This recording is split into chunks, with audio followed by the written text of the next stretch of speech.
I would like to welcome all members of the committee and other members and officers in attendance. I am Councillor Alan Alvey, Chairman of this committee. Welcome to members of the public and press who may be viewing the meeting live on YouTube. The broadcast will remain available for a minimum of 12 months. Please switch any mobiles to a silent setting for the duration of the meeting. For the benefit of those viewing the meeting online, I will now call the name of each committee member and ask them to introduce themselves. As previously mentioned, I am Councillor Alan Alvey, the Chairman of the committee. Councillor Hilary Brown. Present, Chair. Councillor Alan O'Sullivan. Here, sir. Councillor Anne Sevier. I'm present, Chairman. Councillor John Ward. Present, Chairman. Okay, and apologies. Here we have apologies from Councillors Jack Davies, Emma Lane and Martin Levitt, Chairman. Okay, thank you. Are there any declarations of interest, or should we do the minutes? Minutes, yes. Confirm the minutes of the meetings held on the 25th of March and the 16th of May. Anybody, anything to say? Everybody happy? Happy, agree. Okay, thank you. Right, now declarations of interest. Anyone got anything to notify? Item on the agenda? No? Okay, thank you. Public participation. There are no members of the public. So we go on to item 4, which is a verbal update on the external audit of the 2020 to 21 accounts, which Alan Bethune is going to tell us about. Indeed, thank you, Chairman. Yes, a very brief update just to update members that we've had a signed audit opinion now. So we received that on the 4th of May. So that essentially signifies the end of our external audit for the 2021 financial year. It's the unqualified opinion, which is the one we want. So it's the opinion that our accounts represent the true and fair view. So that will now be drawn up into the certificate and the annual auditor's report, which will come back to this committee in July. Okay, thank you. I don't suppose anyone's got any questions on that. Okay, right, item 5, annual internal audit report and opinion. So this is Anthony, I think. It is indeed. Thank you, Chair. Good morning, members. So this provides my annual internal audit opinion for 21-22. So if I refer you to agenda page 9, the opinion is in 3 parts. So firstly, that I'm satisfied that sufficient assurance work has been performed to allow me to form a reasonable conclusion on the adequacy and effectiveness of the Council's internal control environment. Secondly, in my opinion, the Council's framework of governance, risk management and control is reasonable, and audit testing generally demonstrates that controls to be working in practice, but where weaknesses are identified, then we work with the management team to agree appropriate corrective actions and timescales for improvement. Now, moving on to agenda page 10, my opinion is based upon 25 audit reviews, and the diagram there gives a graphical representation of where our work was focused for the year. Moving on to page 11, the work culminated in 8 substantial assurance reviews, 7 reasonable assurance, 2 limited, and I'm pleased to report there were no assurance reviews issued during the year.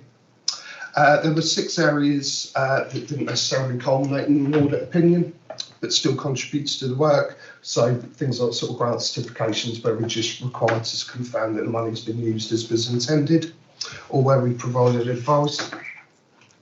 And also there are a couple of reviews that unfortunately haven't quite reached draft report stage at the time of writing. The work has been completed on the use of agency staff and fleet management, and we have now had close of audit meetings with both of those areas. We'll bring the results of those through to the next committee. So it's not wasted work, it just contributes towards next year's opinion. and the building control audits. That report should be finalised today as well, and that was reasonable assurance. All of the opinions and the respective reviews are provided at the appendix at the back of the report on page 17. Now, as I mentioned, there were a couple of limited assurance opinion reviews, one of which was previously reported to the committee back in November, which was with regards to IT disaster recovery planning and business continuity. And the review as risk management is new to the committee because the report was finalised since the previous meeting, and that was in and around risk management. So I have given a bit of an overview of those areas, but I can obviously take any questions if you have them on that area. Moving forward to agenda page 15, so this provides the sort of performance dashboard of our work for the year.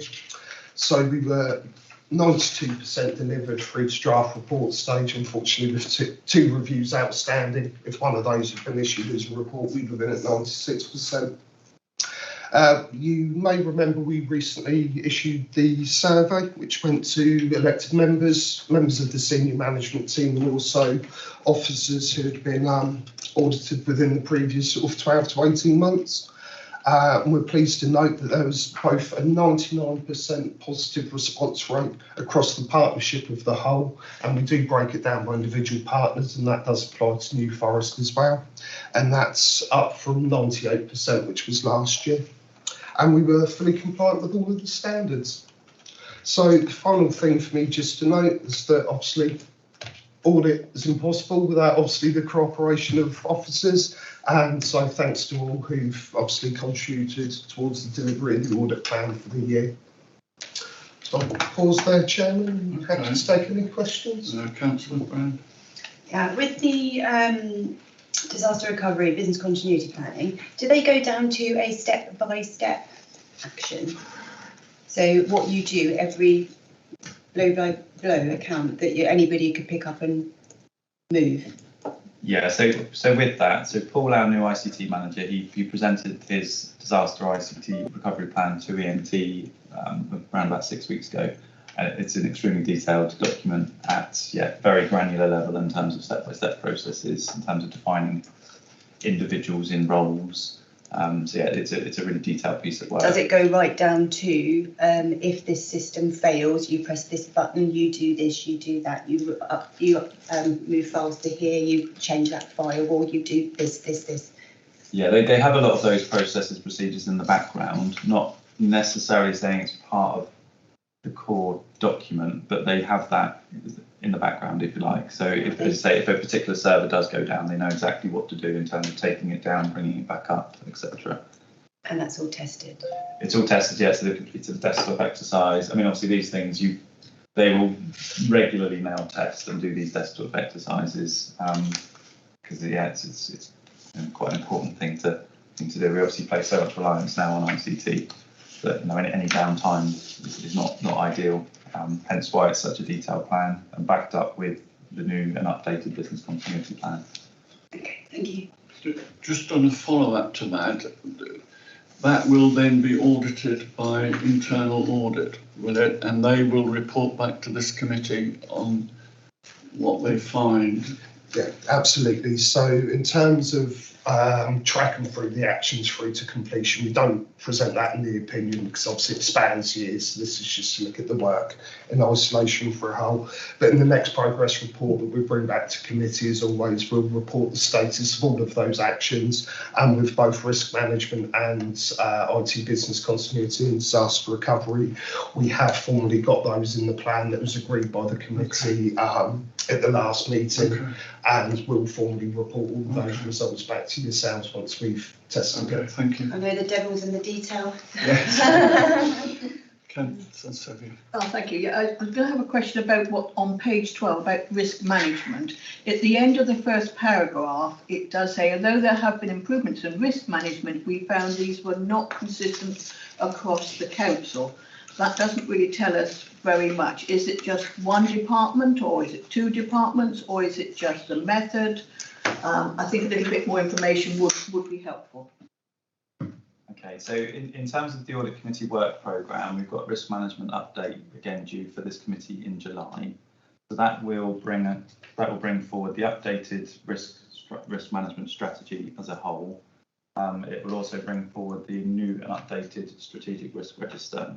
So I think as part of that report then and that review, if I can ask James, who will be the report author, just to go into a little bit more detail in terms of the whys. Yes. In terms of why we've decided now is the time to update, this long-standing risk management strategy. So I'll ask them to pick up on some of that and feed that into the covering report. Yes, it's just that it doesn't really give you very much information, that short sentence. Thank you. Yeah, that's a sentence written, of course, by the internal auditor. I know. Oh, I wasn't. So it wasn't. It was Alan who answered. Yes. So, are you expecting, Anthony? Are you expecting by July that you're going to get this updated risk management report, and you're going to comment on it by? I think, let me just double check what the timescales were for the strategy. Bear with me half a second.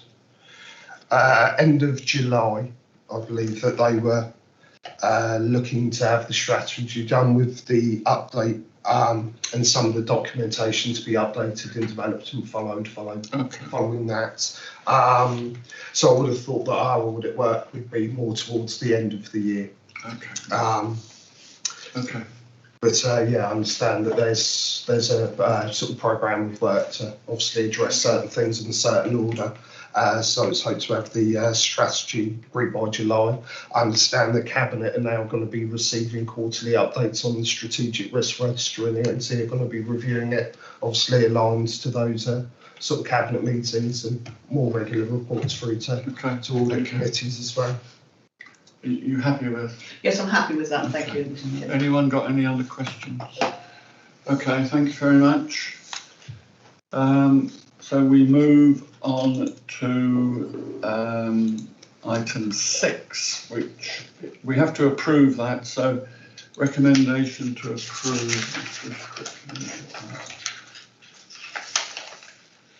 Recommendation. So we're happy to approve that under 6.1. Agreed. Okay, thank you. Right, we move on to item 6, Code of Good Governance Review, which Granya's going to talk about. Thank you very much, Chairman. So members, this is the annual report into how the Council complies with the SITFA and SOLAS Code of Good Governance, and this review is carried out by the 2 statutory officers, a Section 151 officer, Alan, and myself in my capacity as monitoring officer. So it is quite an important annual review because it provides one of the assurance strands in support of the AGS, the annual governance statement, which you're going to go on to consider in the next item on the agenda. I think you're very familiar with this report now, and you will know that it centres around 7 core principles. Those core principles are set out in 2.1 of the report. Chairman, just to take you through the appendices, Appendix 1 is the evidence base, which Alan and I have set out in terms of demonstrating how the Council complies or certainly meets those core principles, the 7 core principles. So I'm sure you've digested that evidence base and happy to take any questions on that. Chairman, Appendix 2 is the update in terms of the work on the actions that we identified as needing reviewing this time last year. So you will see that those actions and comments, the follow-up status is set out in Appendix 2, and you'll note that the Financial Management Code, that will be coming back to the Audit Committee in July. And with regard to the payment card industry data security standard, you'll be aware there's a report on that specific item later in on the agenda. So Chairman, just turning to Appendix 3, Alan and I, following this review, we have identified 3 new areas that we wish to review this current financial year, and those will be reported to you this time next year. And those are set out, as I say, in Appendix 3, Chairman. And they're interesting items. The first one relates to the new Capital Change and Delivery Board, which has been set up by the Executive Management Team to oversee major capital spend throughout the Council and indeed the Council's transformation programme. It's all, very well setting up these boards, but it's really important to assess the effectiveness of those boards. Alan and I want that board to bed in and to settle down, and then we can go in and carry out a review later this year in terms of its effectiveness.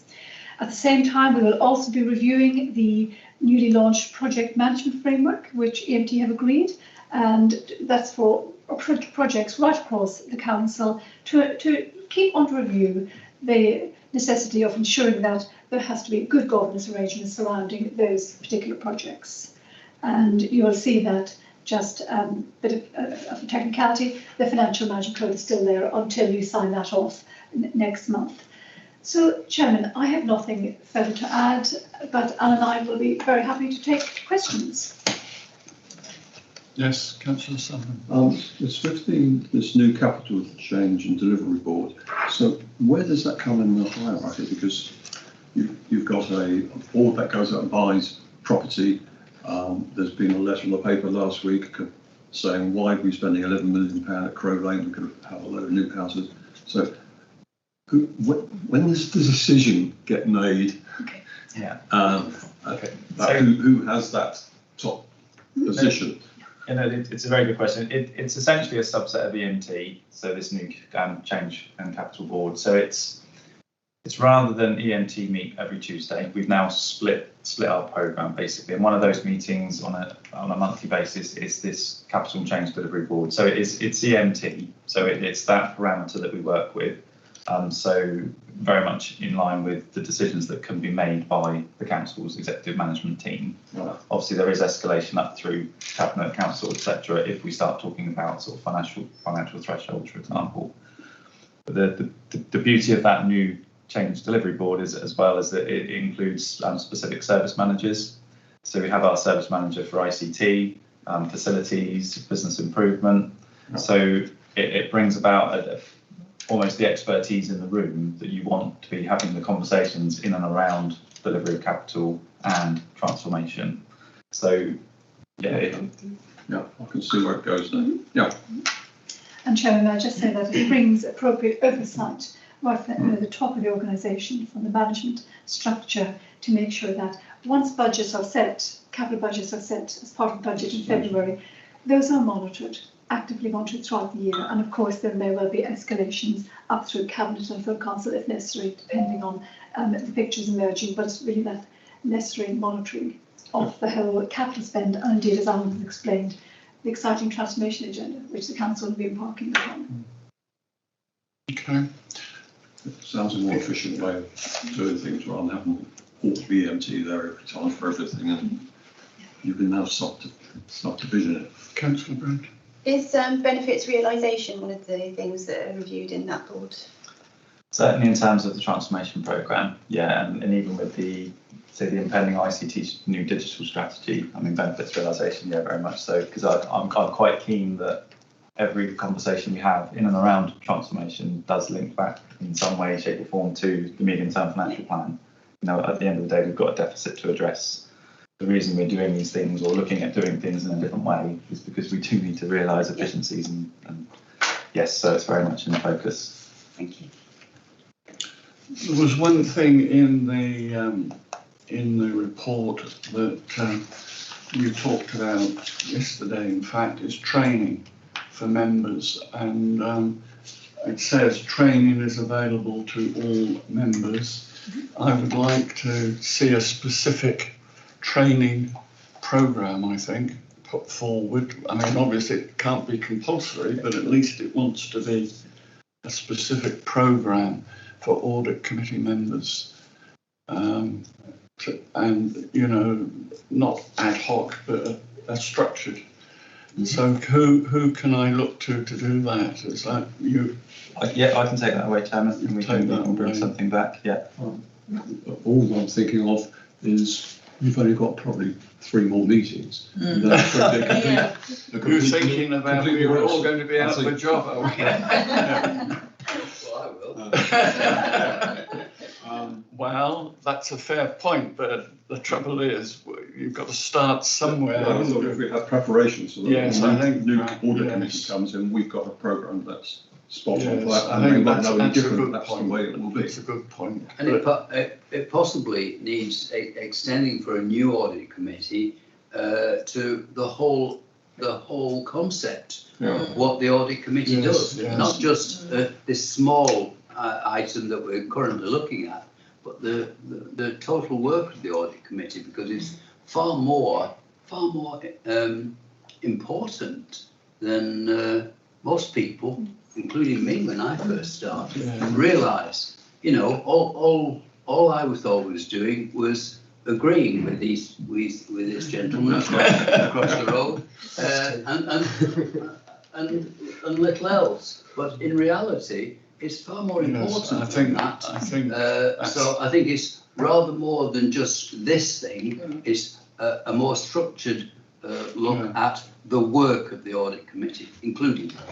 I think that's what item 11 in the report sort of says. That training, you know, the audit committee training is available, and I would like that to be set out and focused. Yes, and Sorry. I was going to say, I totally agree with the councillor opposite. When I took this up very foolishly, I thought, well, they were short of somebody, I'll come and do it. It took me many meetings to actually get a little grasp on what it actually covers and the wide remit that it has. So I think a nice little schematic, little diagram which would have shown how everything connects up together would have been quite helpful. Okay, well, that's Just throwing that up that's as an another idea. issue, but I Yeah. think again we can perhaps address that. Okay, I think we've made our views clear, so I look to you, Alan, to Yeah, no take problem. that away. Yes, yeah. Okay, right. Yes. Can I ask a question on the project management framework? What framework has been chosen, or is it one that's been sort of designed by council? It's best practice designed by the council. So we appreciate that, you know, to manage the Crow Lane project is very different to, say, managing the new IDOCS project, you know, in planning. So it doesn't necessarily suit that it's a one size fits all in terms of whether you use Prince 2, for example. That doesn't suit all scenarios. So what it is, it's as much as about understanding the governance arrangements. So in terms of, you know, are we talking steering group? Are we talking project board? Are we talking officers and members, just officers, members? But also project managers in housing, in estates, in ICT. They will use the relevant sort of project framework that meets the best fit, if you like, in terms of what they're actually delivering. So it's just about getting some consistency in approach, taking into account that we have got very different projects being run in very different departments. Yeah. This will sound a bit bad, but that's, to me, that's been spoken at like from a person that doesn't understand Prince. I'll be honest, I'm not a project manager. You know, that's not part of my remit. Which is a framework in itself as an overarching tool to deliver structured change. But again, I would always have something underneath that you would follow as well, because as you say, things are different. I think the council is quite, familiar with the Prince methodology. I think this is more of an overarching framework, and the governance arrangements surrounding the project management. That's the key. That's what the particular interest that Anne and I have, is those governance arrangements, making sure that things are done properly, there are proper processes and systems placed to keep projects on track, rather than looser arrangements. But we will certainly be reviewing that area, and you'll get a chance to look at that, the outcome of our review this time next year. So is there, you mentioned that it sort of changes for different areas, but is there an overarching that it sort of drops down into those areas? That is what we're trying to achieve through this rollout of the council's overarching framework. Yeah, that's exactly what that's going to do. Okay. Thank you. Okay, has anyone got any other questions? Is there we have to approve this report, which is on page 20. We note the okay, we just have to note the assessment and the action set out in Appendix 3. Everyone happy? Yes. Thank you very much. Okay. Right, Granny, if you wanted to, I'll just take the next item. you'll stay. Okay, Thank you. very good. Right, we now come to agenda item 7, which is the draft annual governance statement. Alan? Yeah, thank you, Chairman. So it naturally follows on from the annual code of governance review, and again is a document that makes judgments on our internal controls, and a bit like the audit report, outlines some areas for improvement and review. As ever, this document being presented today is the draft, because this stays open and fluid right up until the point at which we close our accounts for 21-22. The updated statement, which is at Appendix 1, it basically covers the main principle, the main policies and plans that have been updated over the course of the last financial year. Also makes reference to some of the other sort of key activities, such as the development of the Solent Freeport bid. Again, anything that's had a sort of a significant impact, or there are specific governance arrangements in place at the council. We note new arrangements in our information governance, as at paragraph 5. We've got our new arrangements at paragraph 7, again just reiterating the new council's capital and change board. Paragraph 12 is one that talks about the approach to risk management, and again just references some of those management actions that we want to take as a result of the outcome of the internal audit. So again, they will be followed through, and they're included within the work programme for the audit committee. So at Schedule 1, we've got the action plan that we're looking to take forward. So again, includes the financial management code, which, as we've already said, would be brought back to this committee in July. And risk management, although it says October 2022 there, it's because it's the original target is going to be to get the risk management strategy and updated strategic risk register through the audit committee in July. But in terms of the accompanying notes and policies that go behind it, they might just take a little bit more time to basically settle and bed down. So again, we'd look to bring those back in October. Also appended this time at Appendix 2, so it doesn't form part of the annual governance statement particularly, but it's just an update on last year's action plan. So again, in terms of the long-standing item of PCI, as we know, there's a separate agenda item on that in any case. But I'll just touch on my language there, just in terms of business as usual, because I think what we've appreciated as we've gone through quite a lot of work with PCI this year, is that it never really stops. You know, you go through the exercise once, that doesn't mean you then put it to bed and it's done. So for it to appear continually on action plan isn't actually that helpful. So there's still a big chunk of work that we need to do, and that's addressed on the next item. But ultimately there are annual requirements anyway.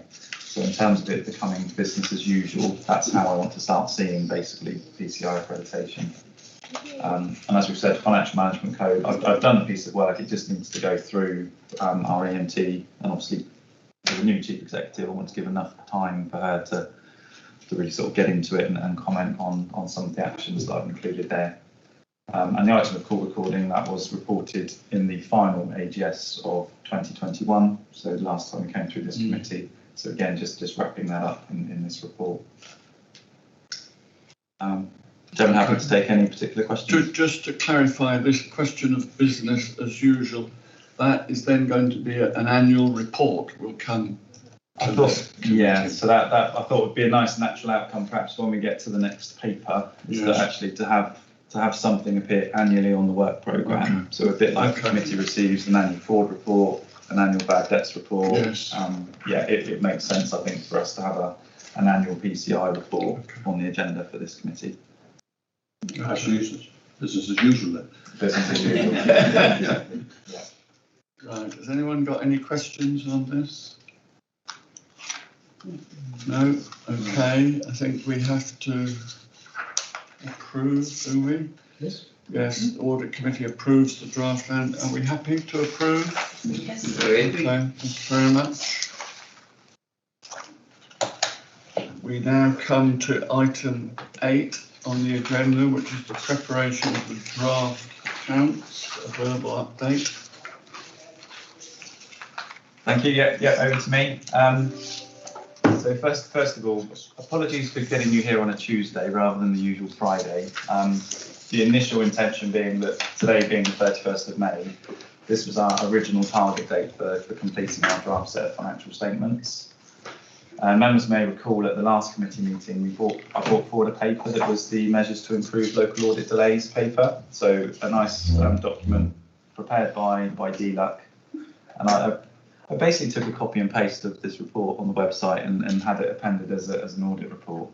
And at that time, it confirmed that the target date for local authorities was still going to be the 31st of May for completion of accounts, having had 2 years where we've had extensions because of new working practices, working from home, etc.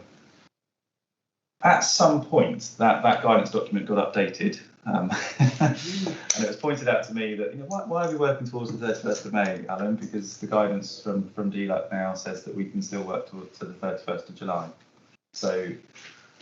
That slipped through, did it? Slipped through. And it seems that some of the other areas that we need to get information from were more aware of this 31st of July target than I was initially. So, for example, we have to get an annual report from our pension actuaries. We didn't actually receive that until Friday.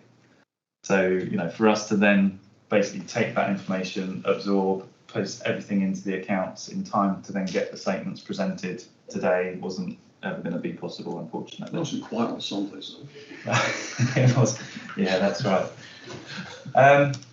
So I'm here today just to basically say we have made really, really good progress on the preparation of the draft statements, and I think had it not been for the pension issue, we'd have been able to. I'd have been here today presenting those 6 main accounting statements, 2 months in advance of when we actually needed to. That slight issue with pension just meant we're not quite able to get that across the line this time around. But what it does mean is it's really pleasing, obviously, for next year, because we've done the job back to the 31st of May deadline, really. Take pensions aside, and it's only really a couple of lines on the balance sheet and a couple of notes. So that should put the team in a really good position now for next year, when we are back to the 31st of May.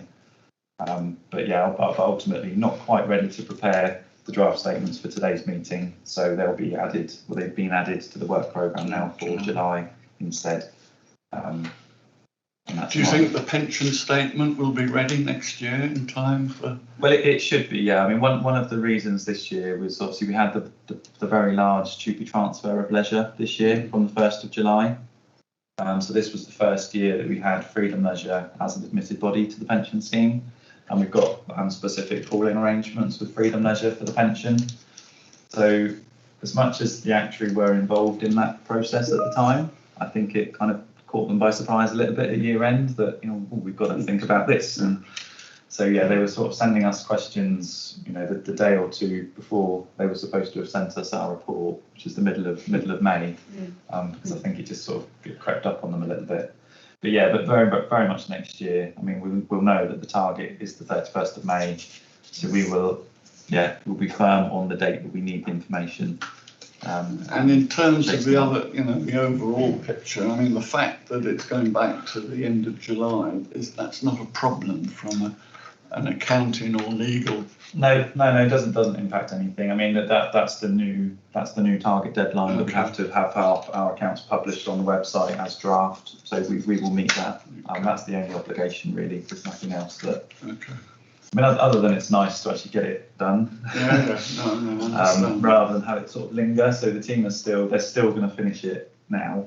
Yes. Now that we've got the pension report, it's not now a case of we'll step off the accelerator and wait for 2 months. They'll still be completed. Okay. Anyone got any questions? Yes, I wondered what the team thought when you told them that there was no rush after all. To be honest, I've been a little bit coy in that messaging. I've given very much that message to Kevin, who oversees, as the finance manager. But I mean, there are still other items to do as well. No, I'm only being a little bit facetious because they've obviously worked very hard again, like they do every year.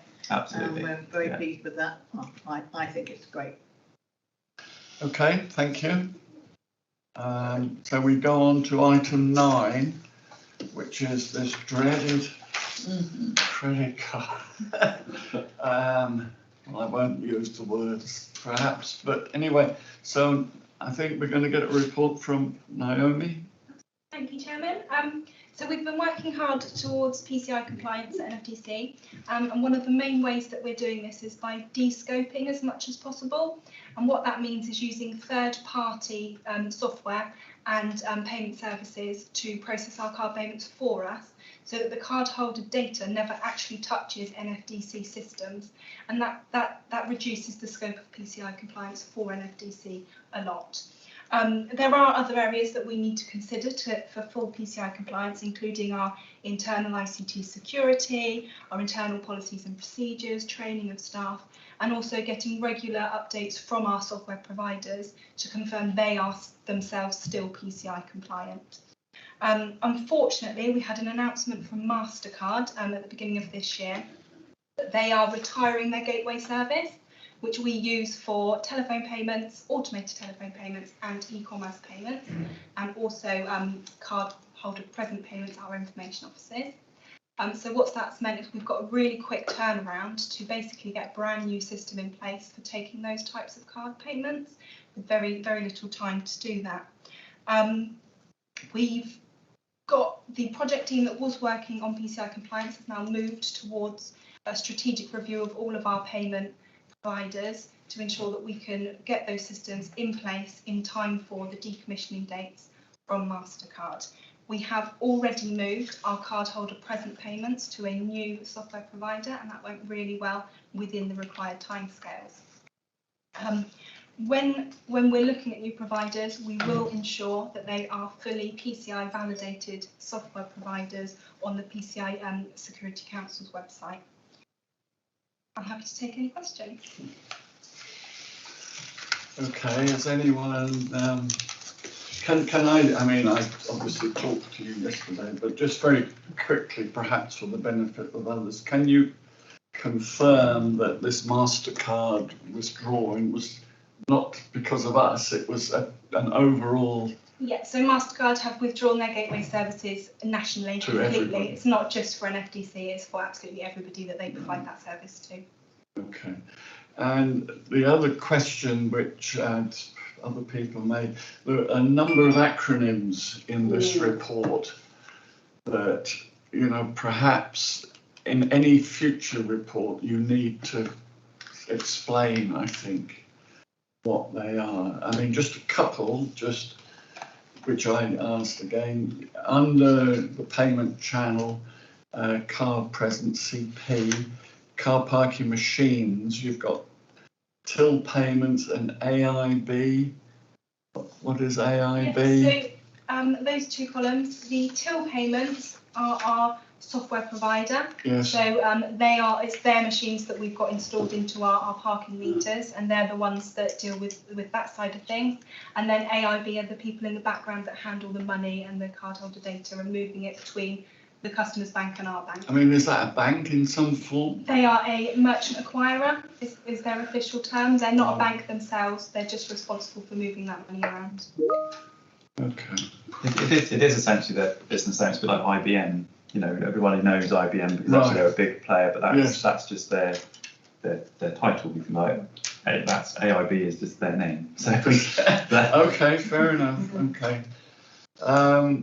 And I mean, just again, you've explained it to me, but I'm going to. MOTO, M-O-T-O is. So that stands for mail order telephone order, and what that means is just for NFDC that just means telephone payments. So we don't actually have any mail orders. They're no just mail orders, just telephone payments. We do have two different types of telephone payments. So we've got manual telephone payments, which is if you're speaking to a customer services advisor, and we're taking the payment that way, and then the other way is automated telephone payments, where it's all done through your keypad on your phone. You don't actually have any human interaction. And the other thing which you touched on in your report, you are, or we are now looking at rationalising all these various suppliers to try and reduce the number of different companies. Yeah, so as part of our strategic review, we will be giving consideration to whether we can get a single provider so that we don't have lots of people to report to. There might be some blockers because some of, some software providers mandate that you have to use a specific merchant provider or payment services, but we will do what we can to align our services at New Forest to make it easier. Right, okay. Councillor Sylvia? So I was going to ask about the cost of all of this. How does the cost of running this system actually work? Do we pay the providers or the providers take a cut? There's bits of both depending on the provider. Some providers will take a cut and then pay us the remaining balance. Some providers will pay us the full amount and then invoice us for the charges. Thank you. Just to say, I mean, in retail, we just have a provider. And they do all of the card payment and they take a percentage, and it's all done by them. We don't have to worry about that. Is the process what you want to do is to get one provider? So, and are they going to have the responsibility for the data as well?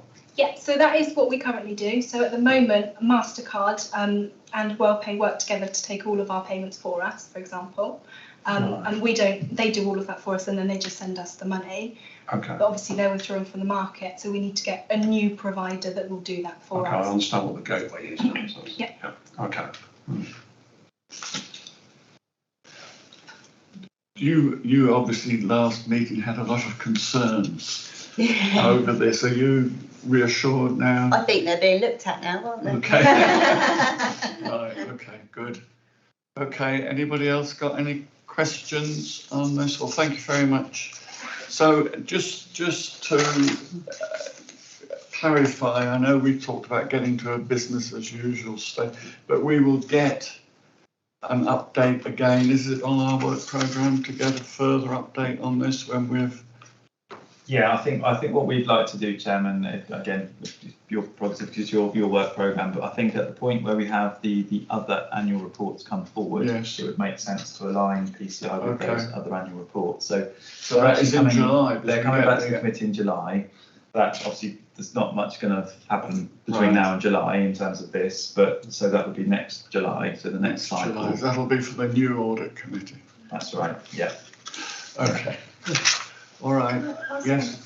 With the audit, and there is an external audit. Ernst & Young do external audit, don't they? So they would audit the IT element and would have normally review PCI as well. It's not particularly in scope because it doesn't necessarily have an impact to the accounts and the financial statements, which is the primary focus of Ernst & Young and their external audit. But Anthony and the team, in terms of internal audit, have a fair amount of focus on ICT, for example. So they don't review the IT when they come in? EY wouldn't, no, that wouldn't be in scope because it's not part of the financial statements. Okay, to me that flags a risk. But that's what we But have. is that the internal audit? As long as the internal audit have got the skills. Yeah, we've got PCI creditors, so they're more than capable. We can't do the certification for other bodies, but obviously we do it for Hampshire County Council as part of their process. But we've obviously been helping Naomi's team out as and when was needed to provide any advice. The standards are constantly changing, so it's trying to jelly to the ceiling sometimes. The people with the knowledge to review the disaster recovery and BCP and everything like that as well. Yeah, we've got a specialist standalone team that provide IT audit across all of our partners. So they've got the requisite skills and experiences and qualifications to do specific IT work. Okay, thank you. Okay, thank you. Thank you very much. I don't think there's any. I think it's all just to note the report. I think. Yeah. Okay. Thank you. We now come to the item 10. I think it is the work plan, committee work plan, which is attached there. Has anyone got any points? Or do we just note this? Alan, do you want to? You're happy with all of this? Yeah, I'm quite happy. I mean, I'm sure there'll be some further changes business for the October meeting, but yeah, as things stand at the moment, we've got a nice full agenda for July, which I think is always the main focus, is always the next meeting. Right. But I think what we've tried to do is just spread the meetings out a little bit better again now, just in terms of what we know about external audits, timelines, etc. Okay, thank you. Right, there's no other business that I'm aware of, so I'm going to declare the meeting closed. I'm going to ask